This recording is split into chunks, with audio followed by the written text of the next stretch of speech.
Hammaga assalomu alaykum. Bugungi darsimiz turk tilida kelajak zamon, ya'ni kelasi zamonni o'rganamiz.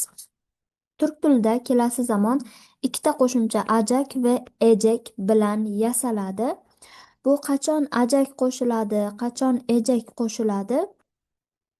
Bu unli uyumina göre değişir. Ya'ni bizda qalin unlilar bor. A, I, O, U va ince unlilar bor. I, nuqtali I, U va Ü harflarimiz bor. Qalin unlilardan keyin ajak keladi. Bu nima degani? Agar bizni fe'limizda oxirgi bo'g'inida mana shu to'rt unlidan biri bo'lsa, biz kelasi zamon yasash uchun ajakdan foydalanamiz. Agar oxirgi bo'g'inda i, nuqtali i, u va udan biri bo'lsa, ejakdan foydalanamiz. Va yana bitta kichkinagina muhim qoidamiz bor. Agar fe'l undosh bilan emas, unli bilan tugasa, masalan, aramak bo'lishi mumkin yoki beklamak bo'lishi mumkin. Unli bilan tugasa, mana bu yuqoridagi ajak ejakdan oldin bitta ye orttirib yozamiz. Xo'p, endi tuslanishini ko'rib o'tamiz. Birinchi darak shaklni ko'ramiz. Xo'p, o'rnak fe'limiz gelmak fe'li. O'zbekchaga kelmoq deb tarjima qilinadi. Mana bu asos qismini olamiz, mekni tashlab yuboramiz, xuddi o'zbekchada moqni tashlab yuborganimizdek. Demak, gelmak qismini oldik. Oxirgi bo'g'inga qaraymiz. O'zi zaten bir bo'g'inli e turibdi. E yuqorida bizda inja unli edi. E. Endi ejakni qo'shamiz va kelasi zamonda yana bitta qoida bor. Yana bitta qoida. Darak shaklda ben va bis formalarida ajak va ejak, mana bu ajak qo'shimcha bo'lsa, mana bu k yumshoq g ga almashadi. Nima uchun? Chunki undan keyin unli bilan boshlanadigan qo'shimcha kelgani uchun. Biz bu yerda kelajakim demaymiz. Kelajayim deb aytamiz. Ben kelajayim. Shu yerda mana fe'lni asosi ejak zamon qo'shimchamiz, em esa bu yerda shaxson qo'shimchamiz bo'ladi. Keyingi sen, u, biz, ular bizda o'zgaradi. Siz, ularda mana bu k yumshoq g ga o'zgarish hodisasi bo'lmaydi. Demak, sen kelajaksin shaklda mana kdan keyin undosh bilan boshlanadigan qo'shimcha qo'shilsa, bu yerda k yumshoq g almashish hodisasi sodir bo'lmaydi. Mana bu yerdagi sin shaxson qo'shimchasi o kelajak. Uchinchi shaxsda u da shaxson qo'shimchasi yo'q. Biz kelajagiz. Yuqorida aytgan qoidamiz k yumshoq g ga aylandi bu yerda ham. Kelajagiz. Mana bu is shaxson qo'shimchasi. Siz kelajaksiniz. Onlar kelajaklar. Bu yerda biz ejakdan foydalandik, chunki geldagi i inja unli edi. Endi ajakka misol ko'ramiz. Bu yerda fe'limiz yapmak fe'li. Yapmak turk tilida juda ham aktiv qo'llaniladigan, so'z yasashda, qo'shma fe'l yasashda juda ham ko'p ishlatiladigan bir so'z hisoblanadi. O'zbek tiliga qilmoq deb tarjima qilinadi. Dars qilmoq yoki nimadir qilmoq, nonushta qilmoq, hammasiga yapmak keladi.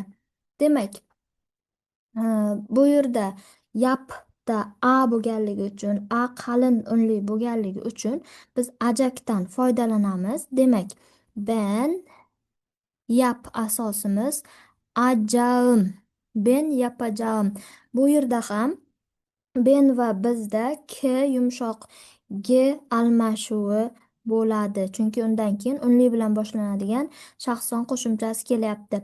Ben yapacağım. Sen yapacaksın. O yapacak. Shaxson qo'shimchasi yo'q bu yerda. Biz yapacağız. Siz yapacaksınız. Onlar yapacaklar. Yoki mana bu larni tushirib qoldirishimiz ham mumkin. Onlar yapacak desak ham xato bo'lmaydi. Demak, hozir ajak shaklini qo'llandik. Yuqorida ejakni qo'llangan edik. Endi biz yuqorida aytgan edikki, demak, agar fe'l unli bilan tugasa, mana ye orttiriladi, yajak va yejak shaklda qo'llaniladi deb.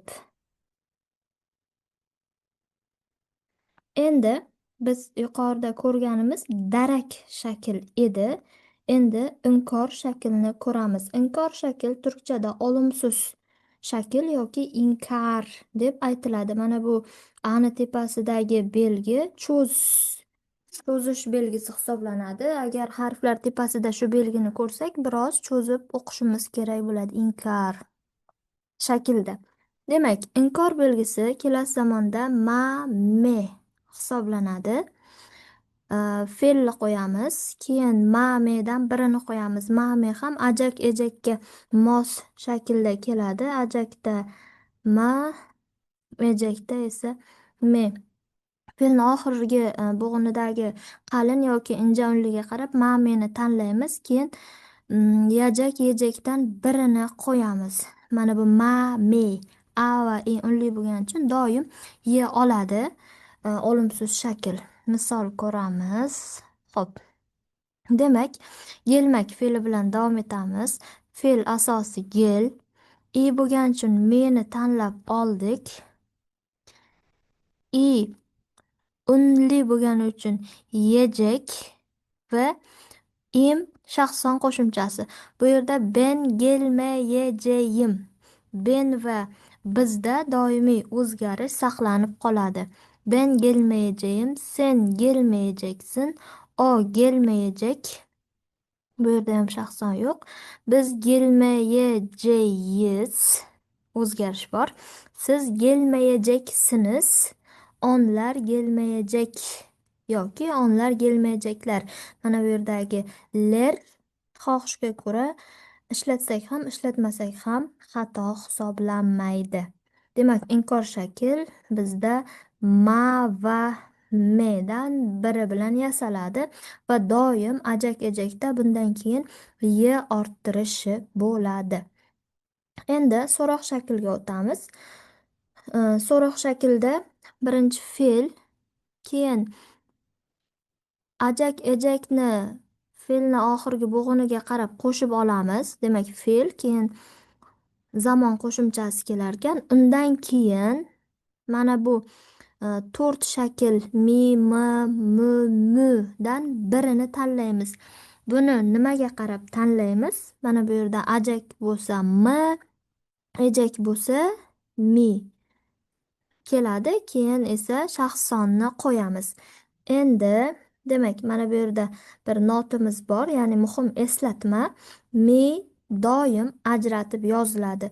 Bu istar kelasi zamon, istar hozirgi zamon, istar ot ism shakl bo'lsin, doim ajratib yoziladi. Demak, gelmak fe'limiz bor. Endi bundan so'roq shaklni qanday yasaymiz? Demak, gel fe'lda yozamiz dedik. Yuqorida keyin zamon qo'shimchasini qo'shib olamiz. Qoidaga ko'ra ejak. Keyin ajratib, mana orada joy bor.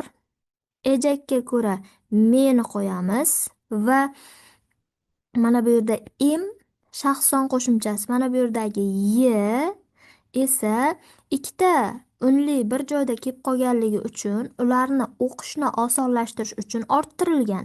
Ben gelecek miyim. Doim mana shu holatda ye orttiriladi. Ben kelajakmen, men kelamanmi? Sen kelajakmisin?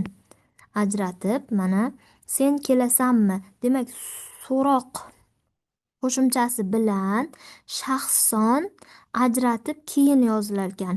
Fe'l bilan zamon qo'shimchasi birinchi qo'shib yozilar ekan. Demak, o kelajakmi desak, mana meni o'zi. Nimaga? Chunki bu yerda shaxson qo'shimchasi yo'q. Ko'plikka o'tamiz. Biz kelajakmiz. Yuqorida ham darak shaklda ham inkor shaklda ben va bizda kni yumshoq kga almashishi bor edi. So'roq shaklda bu bo'lmaydi. Faqat qoida asosida birinchi fe'l va zamon, keyin ajratib so'roq qo'shimchasi va shaxsonni yozishimiz kerak bo'ladi. Biz kelajakmiz, biz kelamizmi? Siz kelajakmisiniz? Onlar kelajaklarmi shaklda bo'ladi.